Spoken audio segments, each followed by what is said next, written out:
It's time to duel!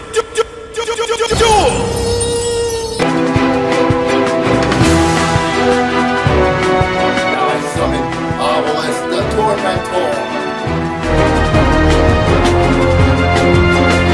I sacrifice all 3 monsters to bring forth the legendary Obelisk the Tormentor.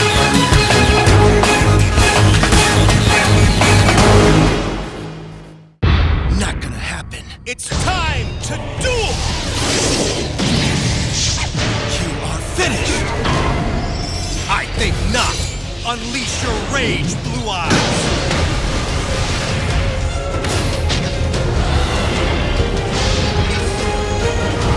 Yu-Gi-Oh! The Dark Side of Dimensions is the first Yu-Gi-Oh! Movie in, what, 12 years? Third. It's the third one. I remember the last movie was like 2000. There was another one too after the Yu-Gi-Oh! Movie. There was another one. I forgot what. I never saw that part. I forgot what the other movie was called. I think it was with the 5Ds guy, and a Yu-Gi-Oh! GX guy, and with the Pharaoh. Those only 3 characters were in that movie. Alright. All the original characters are back. You'll see new characters. Yeah, like Bakura, Joey, Seto Kaiba, Tia, Taya. Seto Kaiba, Mokuba. Tristan. Mokuba's a little bit different in this yeah, one. a little bit. He looks older. Sort of, but... Yeah. So, okay. We don't see much about Grandpa that much. Only one. Grandpa's only in like One part. once or twice, but he doesn't really pose any real like Part in this. no. Yeah. At all. But it's But fine. it doesn't matter. So The the plot. storyline here is way better than the first Yu-Gi-Oh! Movie, and yes, I'm talking True. about the very first one. Because the problem with the first Yu-Gi-Oh! Movie that I remember, it was a little bit boring. I think because Before it we was start on the review, I'd like to say We went to- we got promo cards. Yep. They gave us the Obelisk Tormentor. We all got 3. Yep. If you get a ticket, you'll get like you this, get a baby. promo Woo! card. You get a promo card, Obelisk Tormentor. But it's pretty cool. As the first one, you get this like at no charge. It's great. It's cool. So if you do happen to see it in theaters, you'll be very Watch lucky. it. Watch it soon before it gets. Watch it soon before they'll stop giving this free Obelisk card. You definitely don't want to miss that. Yeah. But the This movie, is let me one check of it out. This is one the of the movie. worst Back to cards the ever. review. Actually, continue. Okay, so Dark Side of Dimensions, the Millennium Puzzle is a key, has a key role in this story. If you remember the Millennium Puzzle, it was basically the keychain that Yugi hung around his neck that summoned The Pharaoh. the Pharaoh. I Transform, mostly. honestly, I thought it was his alter ego. I thought it was his like alter personality. Honestly, that's probably just me. Yugimoto, Taya, and Joey are back after their adventures of the original series. Tara wants to be a dancer. Taya. Remember it. God, it's Are gonna you gonna haunt me. stop? Oh my I'm God. just It's having gonna fun haunt with me it. at night. Okay, back Yes. to the review. Taya wants to be a dancer, Joey wants to be the best duelist ever, and Yugi wants to create his own game, one that his friends can play together. The Pharaoh, his altered personality... Atem. That's his. Oh, he has a name! Yeah. Atem. They found his name. Atem. Oh, Yeah. so he actually has a name. He forgot his name because he separated from the original series. Like to explain to you, he had to separate the Millennium Puzzle, everything. He shattered his own memory to save the planet. He had To save mankind. So what he had to do, he had to erase his own memory. He forgot his name. He forgot who he was. He forgot everything. He forgot all his memory, his father, everything. So what he had. The story is in the original series. He has to find out who he was. So the destiny was he has to find who he really is and how he becomes the Pharaoh and what else. Yeah. Like everything, all the parties in defeating Pegasus on the road. Darts, Bakura, Merrick. It's all a test for him to battle the Bakura was actually the real villain in the ending. But it was all a test to the ending finale to fight the Pharaoh versus Yugi. So so Pharaoh can be set free to the afterlife. Yeah. So if you guys watch That's a long story, by the way. Yeah, I mean, if you guys watch the original series, Yeah, you'll you'll understand this. You'll understand. Watch the series before you watch the movie. The problem was that I didn't.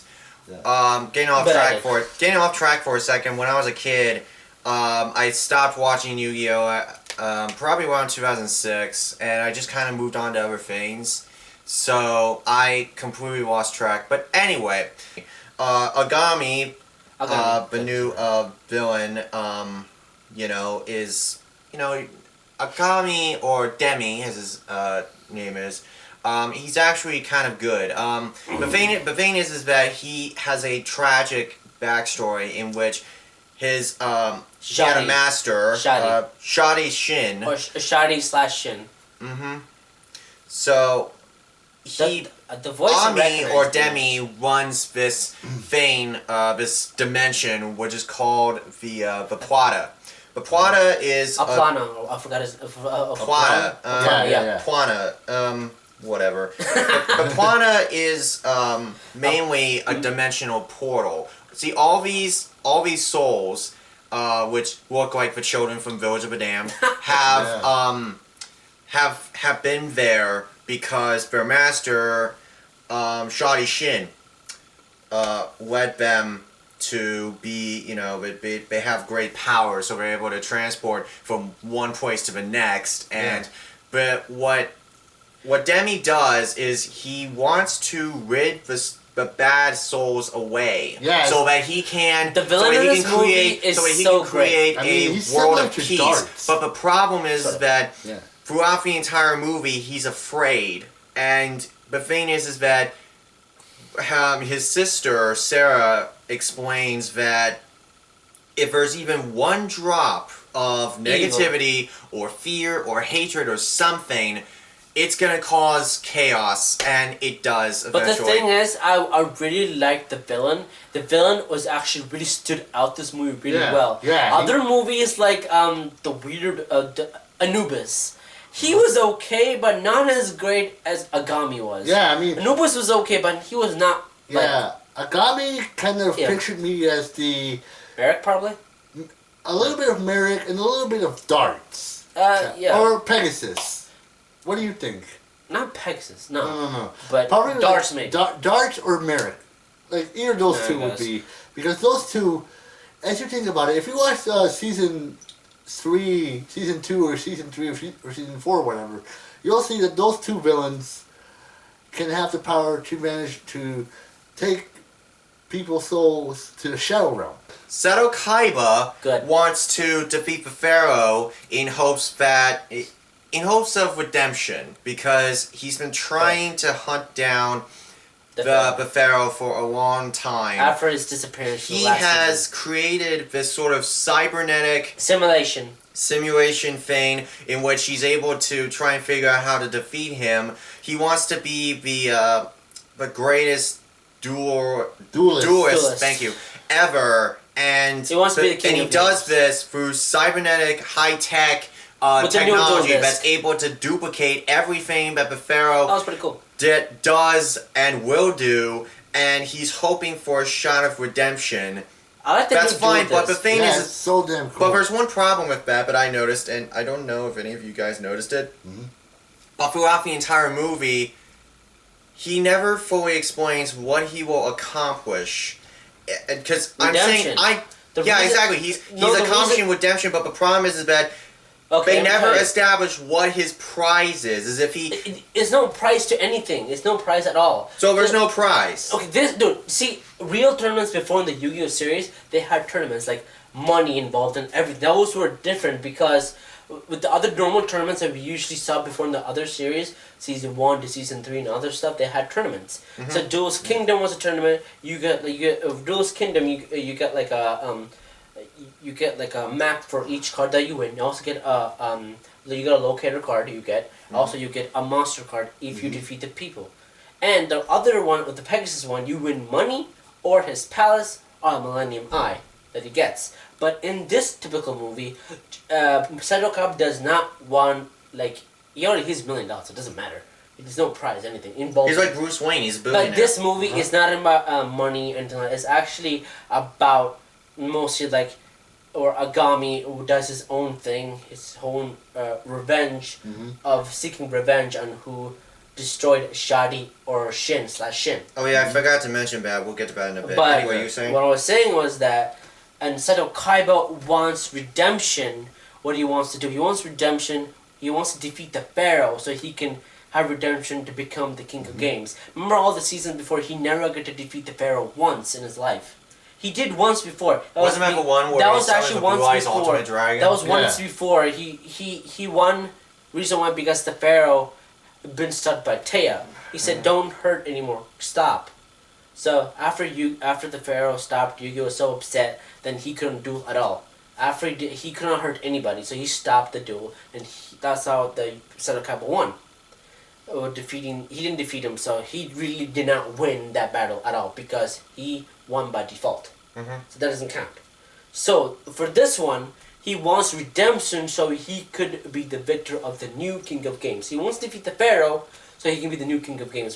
So let me get this straight. You're saying that he's trying to win. You know, he's trying to win over because take his pride back. Because okay. he's been losing to the Pharaoh all his life in the series. He never won once, except the defaulted one that doesn't even count. But he's been lost to the Pharaoh tons of times.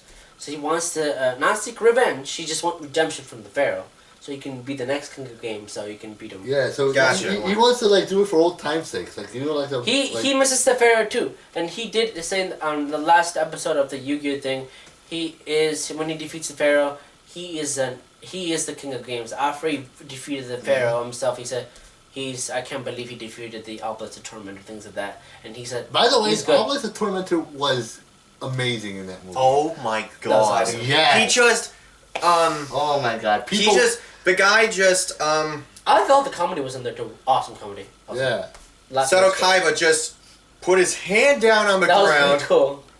and then Obelisk I wanted to see Sniper. just rose up out of the ground, and I'm just thinking, oh my god! At least we saw And Obelisk. people in the movie theater went nuts. The idea is one other thing that Demi, he's trying to get all the pieces of the Millennium Puzzle along with Seto Kaiba, so that way both of them can raise the Pharaoh, and that Agami way. does not want to raise the Pharaoh, not him. Agami just. Then why does he? Then why does he care so much about the Millennium Puzzle? Kaiba does, not him. Then why does he want it? Agami does not want him to be. If he was resurrected, the Plano power would be gone. You can't use the magic and no power. When that thing, whoever it was, comes out, the Plano will be gone. The power will be gone. So when the power is gone, then it's gone. Yeah. But if he does not return, then the power is back. The movie has a lot of talk about dimensions, and not just that, they talk about pretty much everything. Which, this could either be a good thing or a bad thing. The good thing, because at least it gives new people, new fans, a chance to kind of understand what's going on. Yeah. The bad news is that if you use it too much, it's not really, it's just all exposition with nothing to really make it sort of entertaining enough for us to care. And this does a little bit of both. It's like, okay, they sort of rehash a couple things about the dimensions and all that, but then there's just so much exposition in it. But at the same time, we at least care about the characters. At least we care about what's going on. One thing we like about Seto Kaiba is where he agreed to help with. This is the first time ever Seto Kaiba actually helped Yugi in a battle before at all. And that lasted like 5 minutes. The battle was awesome.